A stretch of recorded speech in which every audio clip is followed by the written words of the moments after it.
It's intermission time. It's great to get out to the movies. I'm Megan Braun. I'm the host of the Synagogue podcast Intermission, and today we have Ezgi Eren. Can you tell the listener a little bit about who you are, what you do, and just intro yourself. Yeah, hi, I'm so happy to be here. I'm Ezgi. I am a social media manager, freelance, for the past 13 years. And about 2 years ago, I started a Substack called 11 a.m. Saturday. That is essentially an interview series with film lovers. And I ask them the same 15 questions about their movie-going habits and their favorite films, favorite theaters, favorite snacks at movies. And and it turned into this little community. Amazing. Yeah. I'm going to ask a dumb question, but I've never used Substack. Mm-hmm. It's a paid subscription. Is that what it is? And it's like a blog? It's free and paid. Okay. So mine is free still. Okay. You can turn it into paid, but I haven't yet. Yeah. It's essentially a newsletter/blog. Okay. That they started really championing writing and writers, and it is slowly turning into a social platform with video and everything, but it is first and foremost whatever you post sends as an email to your subscribers. And I got into it about 2 years ago after my friend Nora, I'll shout her out. She has an amazing Substack called Thanks, It's From eBay. Oh, sick. Have you heard of this? No, but I buy everything on eBay. Oh, you'll love it. Okay. I'll send it to you. Yeah. So, I saw that she was using Substack for her website and really liked that it's not as quick as a social media post. Yeah. It felt more meaningful that people can see it in their inbox and read it. Mm-hmm. So, and I was going through a bit of a career crisis and burnout, whatever. And I thought maybe this is the time to start something random and cool. I love that. I feel like the notion of it too feels a little bit nostalgic for when 90s blogging era, you know? So that's really sick. Totally. Are you a writer at heart? I think I am a writer at heart. And I've always been too shy to, not shy, but I had an imposter syndrome about ever saying I'm a writer, and it's only after starting Substack that I've, pitched stories to other publications, and cool. I'll get an idea and put it out immediately that day, and that's been really cool as well. It just in addition to the interviews, but also working in social media for so long, I was getting really sick of how, fast paced it became and how kind of disposable. Totally.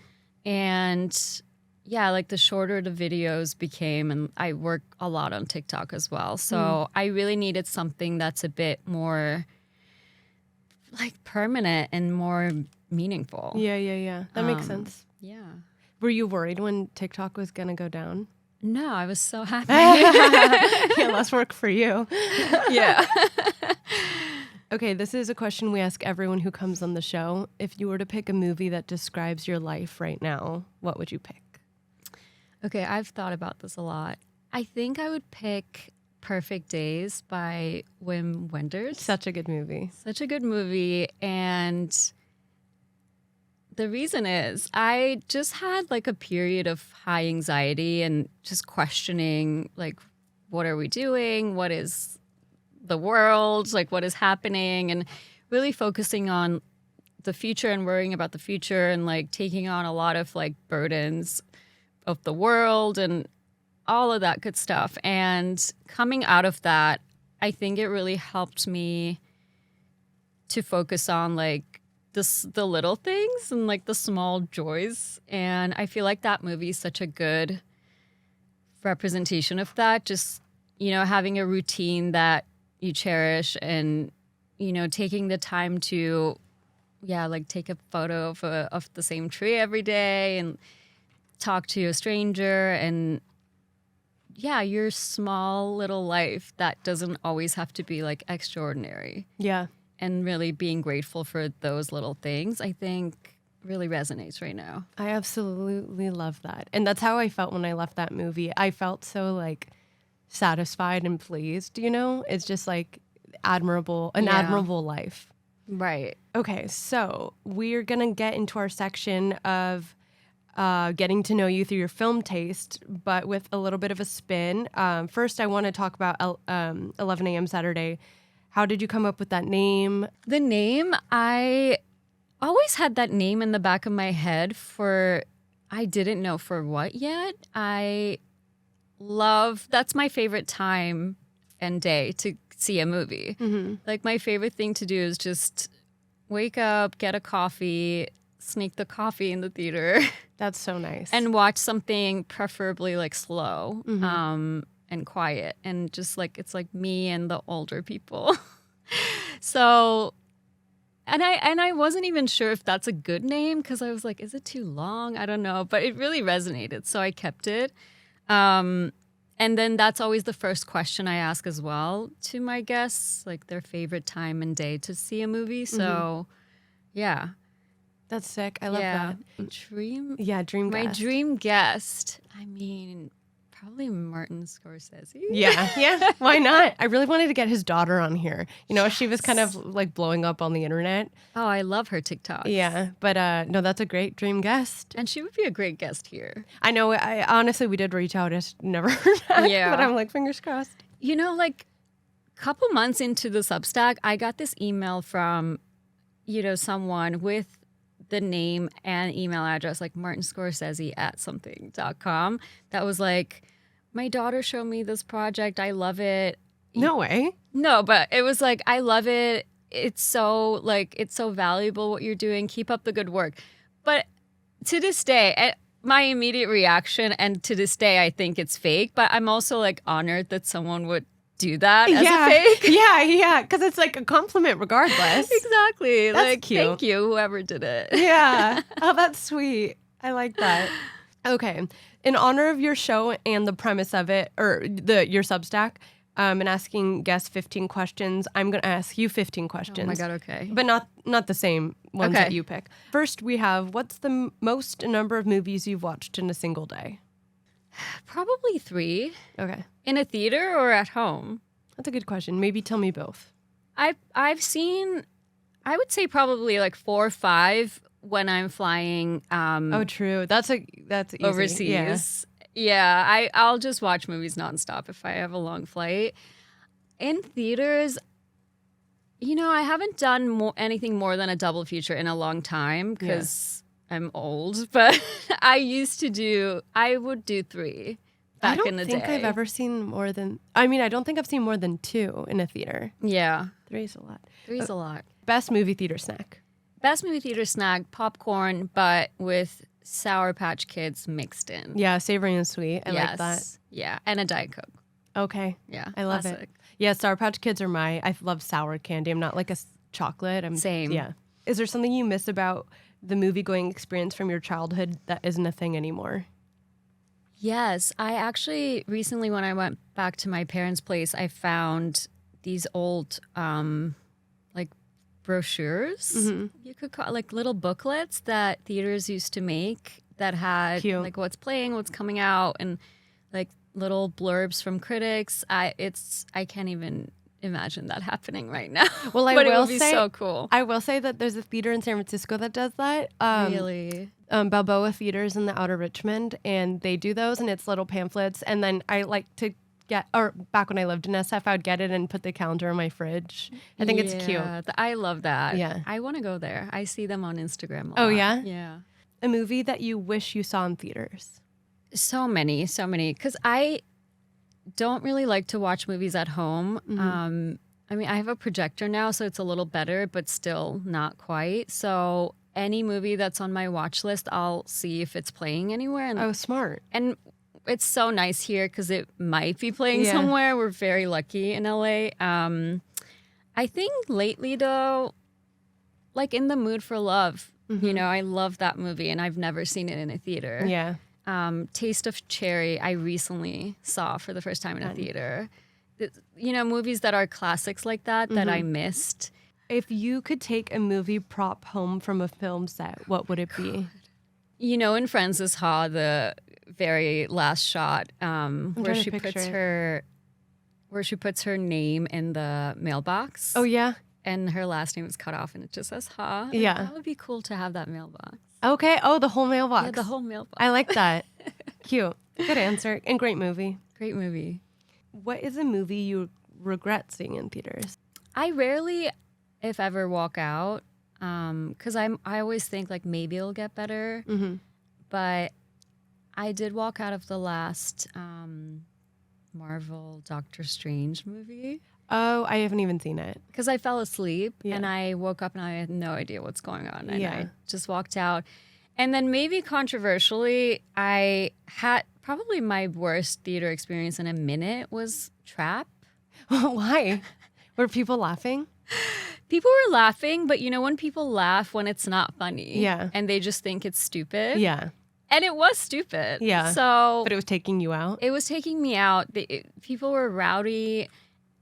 And I think like later on I heard, comments from people who loved it and Yeah. who were able to see it as like a bit like a campy classic. And I think I took the movie too literally because Yeah. I was just so pissed at how much people were laughing. Yeah. I get that. So maybe I need to see it again. That's like the mentality of like when I was growing up in school and kids would talk and like be rowdy while the teacher's talking, and I'd be like, ugh, like, Yeah. like be respectful. That's like the Yeah. same vibe. Like, be And you just quiet. get more serious yeah, by the yeah. I'm minute. like, I really, for some reason, care about a lecture all of a sudden. Yeah. That was me in Trap. Who's an actor, director you'll always show up to a theater for? Probably David Fincher. Yeah. I randomly grew up watching his movies. I was like way too young to be watching his movies and still did. Like my parents loved The Game. And Yeah, I love that movie. they loved that movie. And I remember watching it so many times, like not understanding. And then later on, getting into it myself and appreciating it. But yeah, even his movies that I don't like Mank. Yeah, no one likes Mank. I know. Which makes me think like maybe, again, I need to give it another chance because a lot of people I respect love it. But yeah, but even that I showed up. I'll keep showing up Yeah. for sure. An ideal double feature. Okay, I actually thought about this recently. I saw The Double Life of Veronique. Okay, I haven't seen it. seen that? No. It's so cool. Okay. And then I thought, and I actually think that was my Letterboxd review, is that it would be such a good double feature with La Chimera. Oh, nice. That's Which- a great movie. That's a great movie. What about the two do you think would pair well?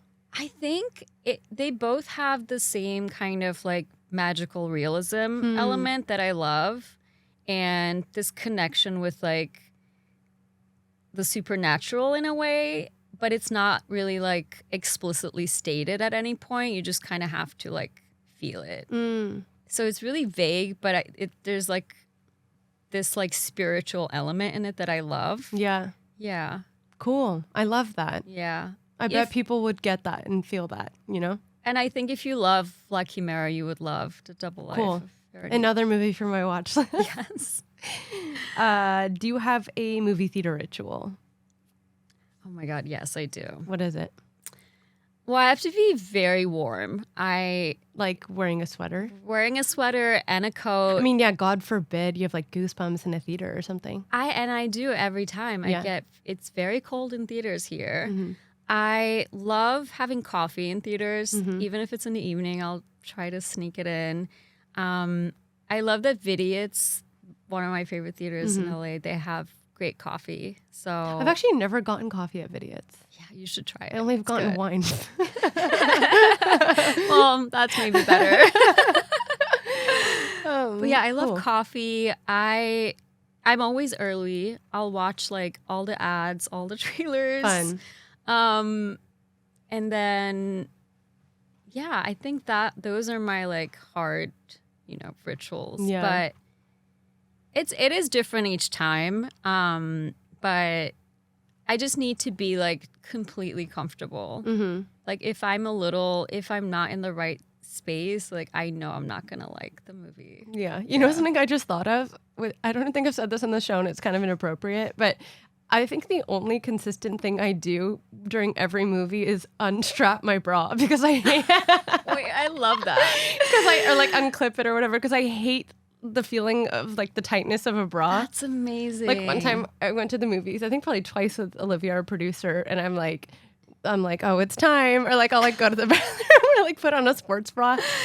I want to feel comfortable. That's amazing. Yeah. Do you ever forget at the end? Well, I'm normally like in comfy clothes, like a big hoodie. So like no one would like it. There's like, I don't know. It's I love that. Okay, I need to actually step it up and be comfier. What's a movie you associate with a specific person in your life? You know, I'll shout out my friend Elisa, she's one of my closest friends here. She got me into Twin Peaks last year. Fun. And we're still not done. So she's watching it for the millionth time with me, but we're about to start the return. And it's going so slow because we only watch it together. Oh, that's what I was going to ask. Okay. Yeah. Cute. Which is like, that's the rule. We can't watch it separately. And she's a huge David Lynch fan. And I recently rewatched Mulholland Drive with her. It was my favorite. It was my first time seeing it in the theater. And it was amazing. And I'll probably always associate like any Lynch movie with her. What is a guilty pleasure movie of yours? Like an actual bad movie. I can tell you one of mine in the Please do. meantime. I watch these. Like, I don't really rewatch movies. It's kind of my thing, which is not a great thing to have. I'm just like obsessed with watching new movies, new to me. But bad movies I've seen regularly are the Valentine's Day and the New Year's Eve with like the fat cast. You know, like there's like so many actors and they're like really horrible and all their stories are intertwined. I don't know why. There's a comfort to them. I love how stupid they are. They are really stupid. My guilty pleasure movie, probably My Best Friend's Wedding. Oh, I love that movie. But it is arguably such a frustrating movie. I think that it is like so morally wrong. It is so wrong. Yeah. And you're not really rooting for anyone. These are the worst people in the world, and it's amazing. That's a great answer. It's almost like a thriller. Yeah. Because it's so hard to watch, but I love it. Yeah, that is a great answer. I've only seen it once, and the time I watched it. And that's enough. Yeah. The time I watched it, I was like, I don't even understand like who would resonate with it. Like it probably wasn't written by a woman. It just doesn't make Probably sense. Probably not. You know, I think it relies heavily on like how much people love Julia Roberts. Yeah, that's like, so true. She's the default one you're supposed to side with. Yeah, you're like, I want to like you. Yeah. And I still don't. Not a girl's girl. No. What's a movie that gets you in the mood for something specific? Like traveling, eating, being creative, partying? You know, this is so random, but I watch every time I'm on a long flight, and that's often because my family lives in Turkey. Oh, wow. I'm Turkish. Cool. So I go there a lot, and I always watch Interstellar on the flight. Aw. I don't know why. You know what's funny? The guest we recorded with, we haven't posted it yet, but the guest we recorded with literally yesterday, he said he hates Interstellar. Right? But that's fun. Cool. That's amazing. And it's not my favorite movie or anything, but I've only ever seen it on like a tiny plane screen funny. until a couple months ago when it was back on IMAX, and I saw it on IMAX, and it was like seeing a different movie. I was like, what is this? That's like, funny. I'm not used to this. How long is the flight to Turkey? It's 14 hours. Yeah, that's what I was thinking. Yeah. That's But sick. You know how like I don't know if this is true, but they say like your emotions are intensified when you're up in the air. I mean, I'm always crying on a plane. Right, right. So something about that, and like I just think it's because people don't sit still for very long and reflect, you know? oh, totally. So I think it's a bit of that.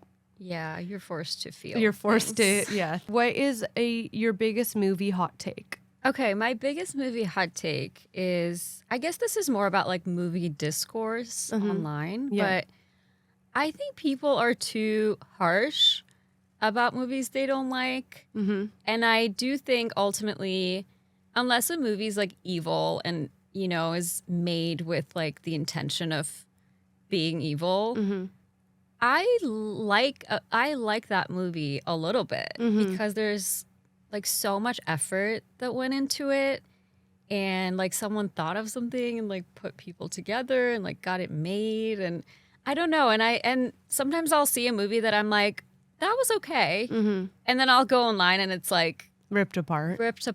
Yeah. And I don't love it. And I actually like Substack for this. It is a little more positive than Twitter. Yeah, Twitter's Instagram. crazy. Yeah. I mean, I love Twitter, but I completely agree. I get it. Do you have a memorable watching movie experience that comes to mind? I think probably the most memorable one was I took part in the Barbenheimer Day. Oh, nice. When those movies came out, and I don't know if you did this, but me and my friends, we booked both movies on the same day, and we had to book like weeks in advance. It was all sold out. So fun. And I went to AMC Burbank 16. Nice.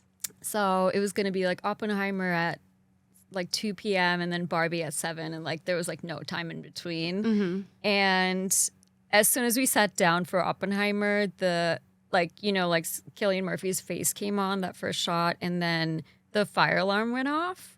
No. And the whole theater was packed. This was like a big event where like they had to get everyone out onto that like patio. Yeah. The firemen came. They had to shut the theater down. Oh my God. We had to leave for hours, and it was just chaos. Like everyone was trying to book like what's the next available. It was almost like being at an airport. Yeah. Like, What's the next flight? Like where can I get one seat for Oppenheimer? And like you couldn't. It was all sold out. So it was crazy. And we stayed, and then we went in for Barbie, and then the AC was out. This was late July. Yeah. So we watched Barbie in like sweltering Oh heat. my God. That's chaos. It was chaos, and it was a funny story ultimately, but Damn. terrible on the day. And I had to watch Oppenheimer like the next day. Damn. What a bummer. Did you guys all get like vouchers or whatever? No. Really? Actually, no. That sucks. But they were going through it at Yeah. AMC that That must have whole been month. so chaotic. Yeah, like they didn't have napkins left. Like there was no ice. Like they were not prepared Damn. for Barbenheimer. That's so funny. Yeah, I didn't end up actually doing them at the same time. Really smart. I don't know why I didn't. I guess I wasn't in the spirit. I don't know. And by the way, I'm actually glad I didn't either ultimately, because after Oppenheimer, I was not in the mood to see anything else. They're not it's not a good double feature. No, not at all. They don't go together. Super long. Like Right. that would just be a long ass day. Is there a movie that took you by surprise on how good it was? My favorite movie last year was, have you seen A Different Man? I love it. Because we got some movies from you, like a list of the movies you like, and I saw that you had that on there, and I think that movie was so good. So good. I was really surprised because I didn't know the director. I do love Sebastian Stan, but it's not his usual type of movie. Yeah. And it really resonated with me, and I watch it 3 times now. Wow. Because I think it's a good rewatch too. You catch different things. It's so smart. It's so smart. It's actually funny enough, like really similar to The Substance in its core Totally. point, I think.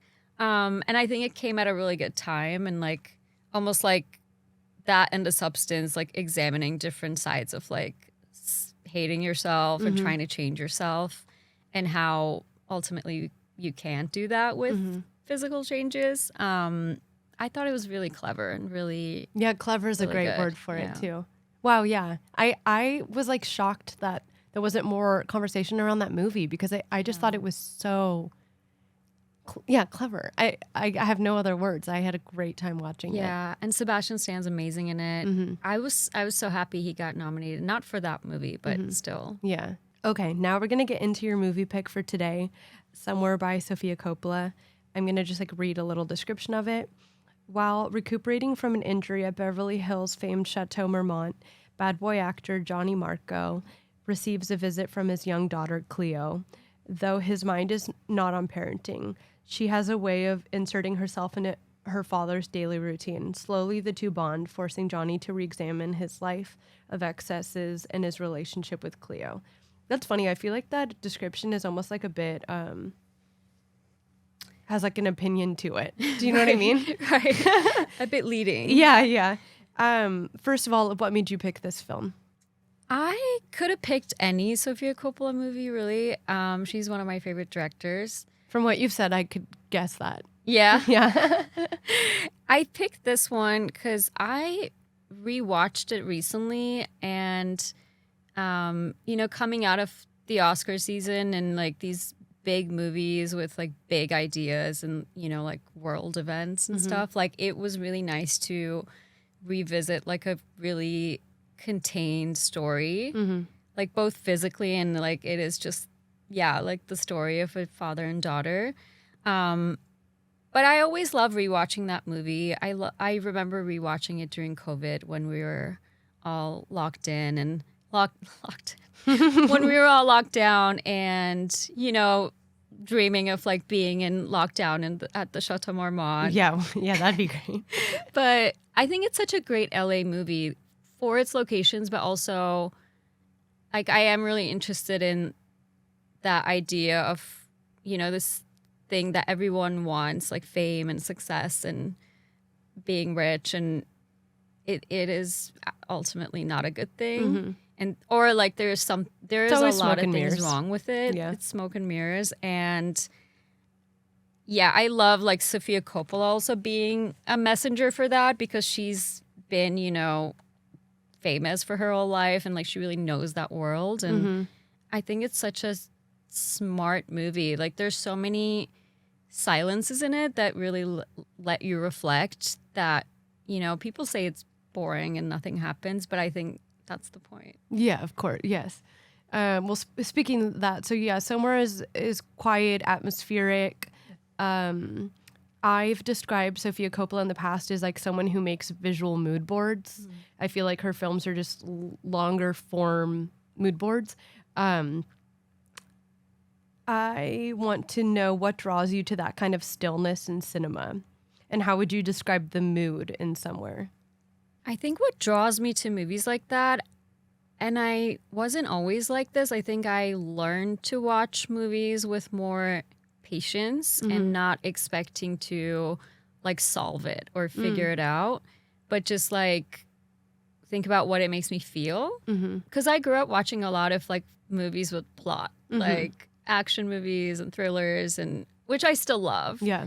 But I think as I grew up, I'm now more, I love movies that like give you that space to fill in the blanks, and what you took from the movie can be so different than what someone else took. And I think that's great. It's almost like, I think that's what art should be ultimately. And the mood of Somewhere, I would say it's very dark and lonely. Yeah. Yeah. It is really lonely. Yeah. Like you said, it's a very LA film, but not the version we usually see on screen of LA. Yet it's very authentic. Do you think LA is uniquely suited to stories about disconnection?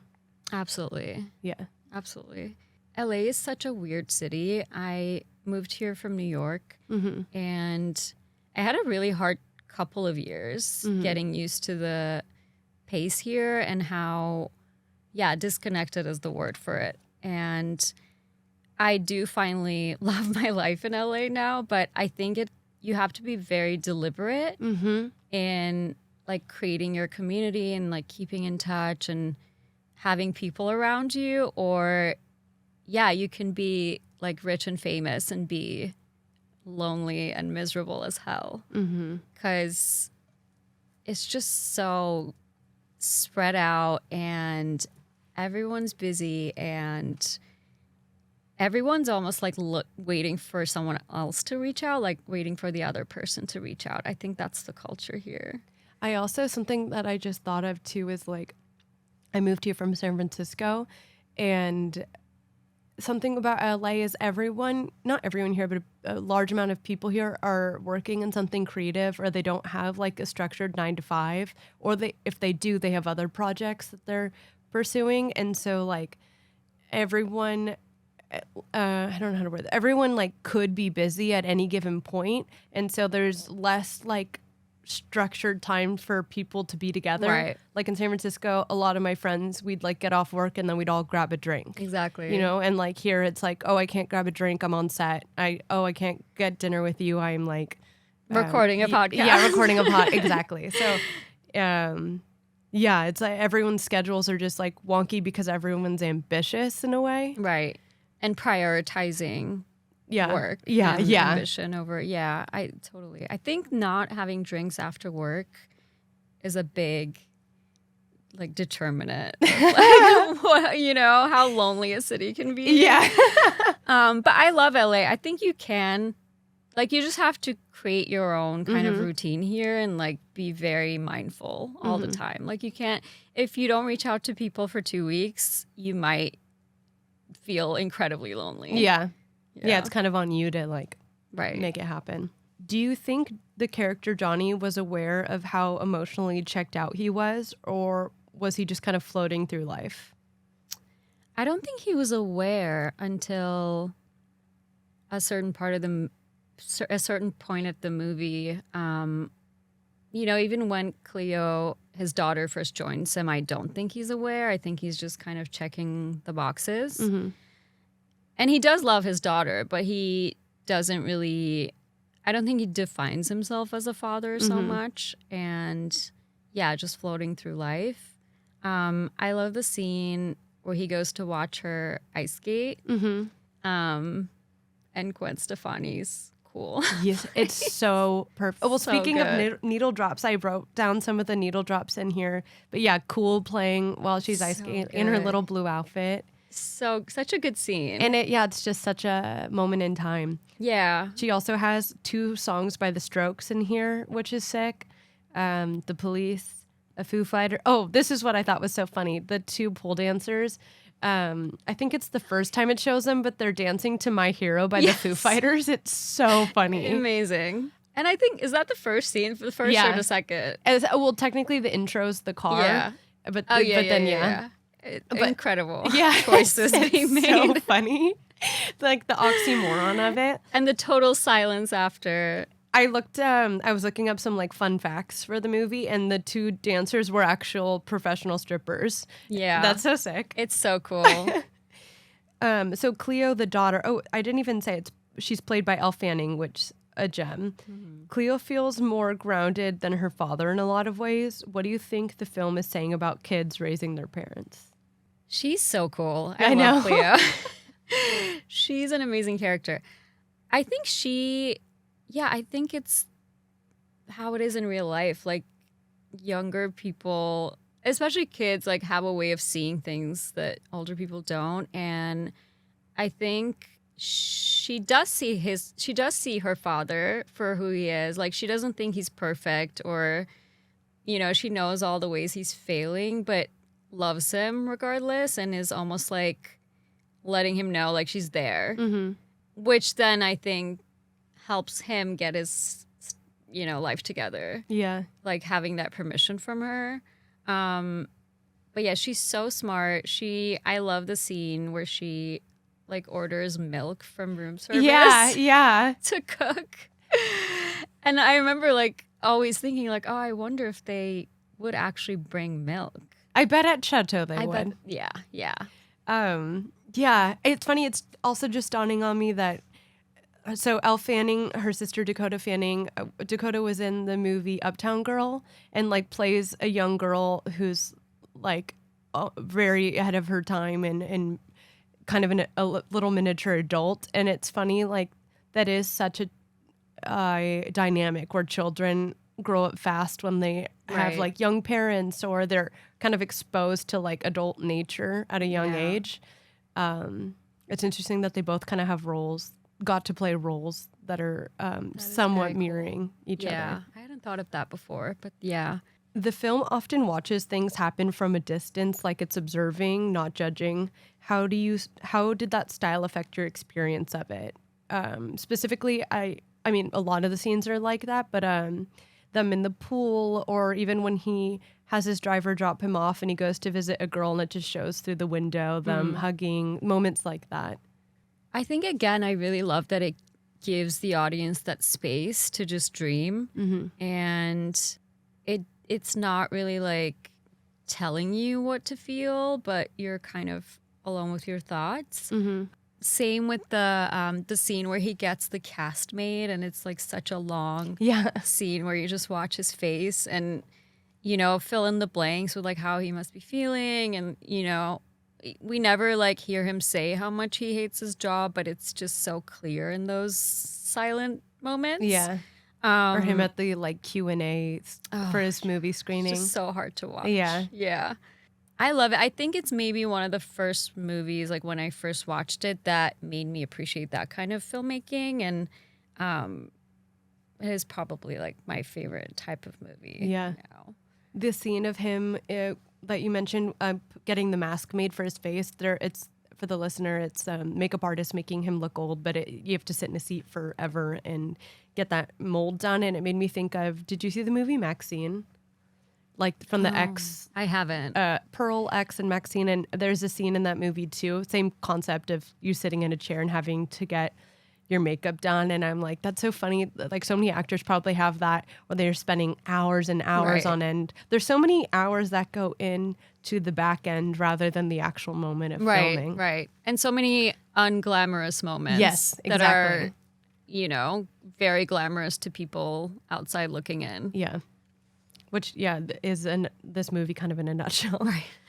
I want to hear your interpretation of the final shot, or just kind of the movie's central message. Like, how did you take a theme or lesson from it? Was the final shot him like driving away? Isn't the final shot with the helicopter? It's like he's talking to her and goes in the car. Yeah, and it's too loud. Yeah, you know. I think I think ultimately, or at least what I took from this movie is, like, when you're chasing this dream of like fame and success and money and, you know, like enjoying the perks, like you don't really stop and think about what you're missing.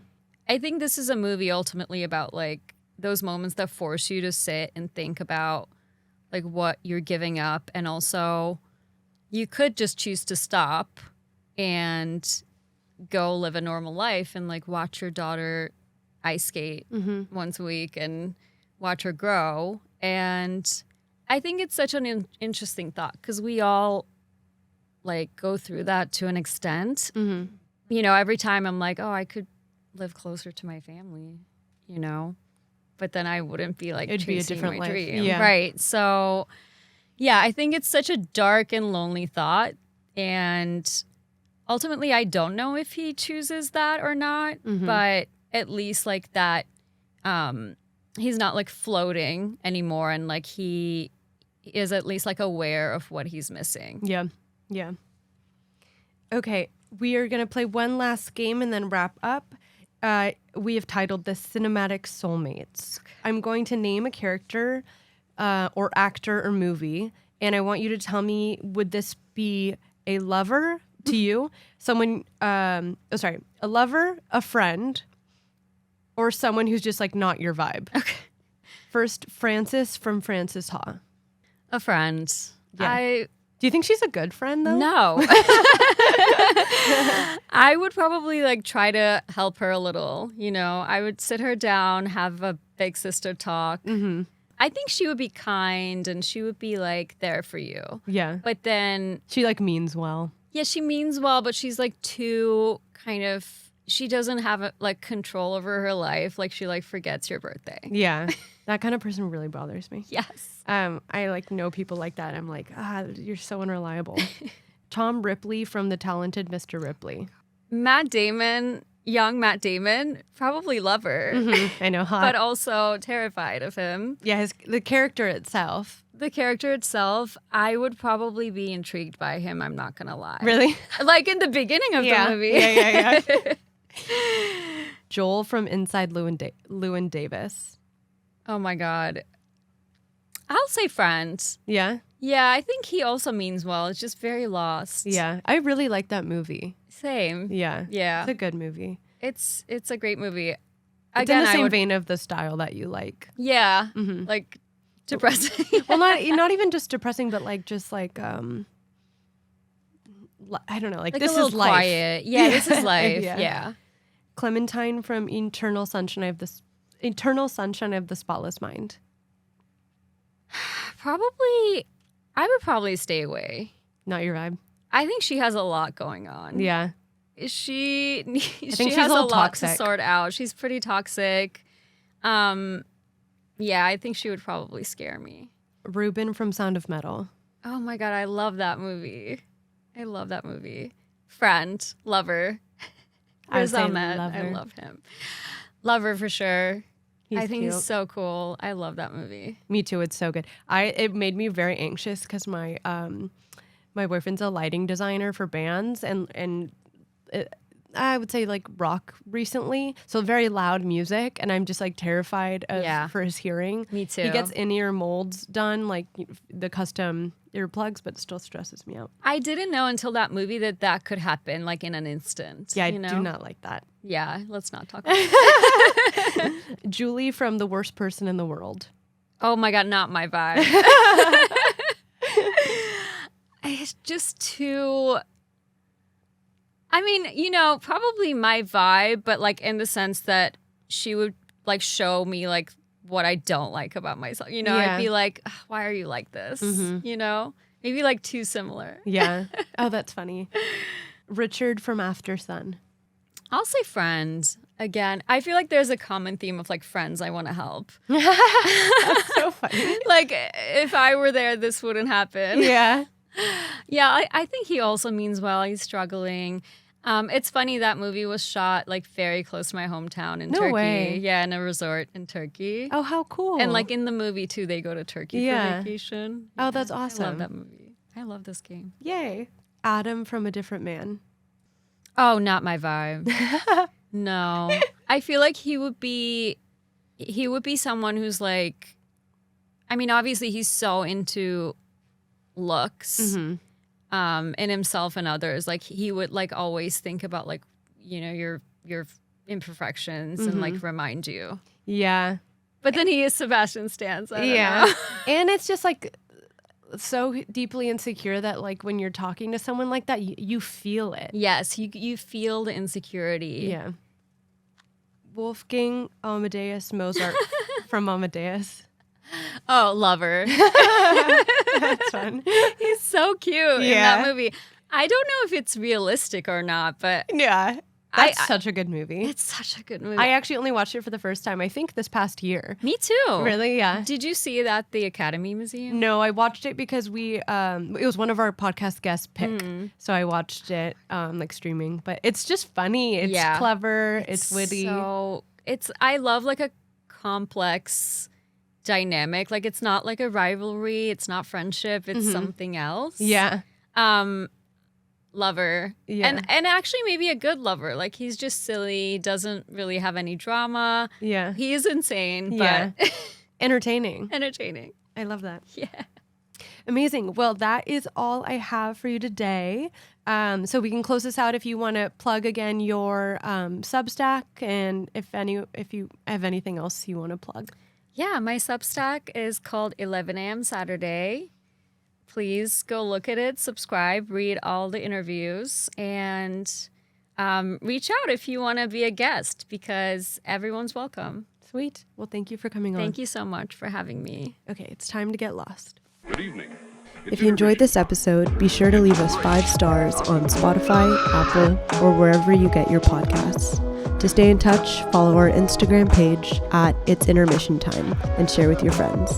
As always, Intermission is produced by Jazeel Chu and Olivia Dean, and of course, hosted by yours truly, Megan Braun. This episode is brought to you by The Synagogue.